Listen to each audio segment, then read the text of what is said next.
ప్రభునందు ప్రియులైన మీకందరికీ యేసుక్రీస్తు ప్రభువారి నామంలో శుభవందనాలు తెలియజేస్తూ ఉన్నాను. దైవజనులు బ్రదర్ భక్త సింగ్ గారి పరిచర్యలో నుండి దైవ మర్మములు జూన్ 24. నా ఆజ్ఞలను అంగీకరించి వాటిని గైకొనువాడే నన్ను ప్రేమించువాడు. యోహాను సువార్త 14:21. దేవుని స్వరమును విను అనుభవమును మనం ఎట్లు పొందగలము? అపోస్తలుడైన పౌలు ఈ పాఠమును ఈ నూతన జీవిత ఆరంభంలోనే నేర్చుకొనెను. దేవుడు తనతో మాట్లాడవలనని కోరిన ఎడల తాను అన్ని విషయములలో విధేయుడొకటకు నేర్చుకొనవలెను.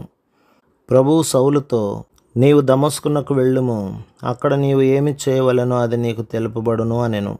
అపోస్తల కార్యముల 9:6. సౌలు ఎదురు ప్రశ్న వేయక విధేయుడయ్యను.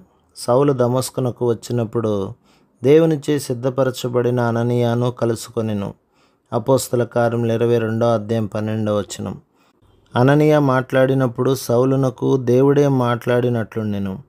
దేవుడు అననీయ ద్వారా సౌలుతో మాట్లాడెను.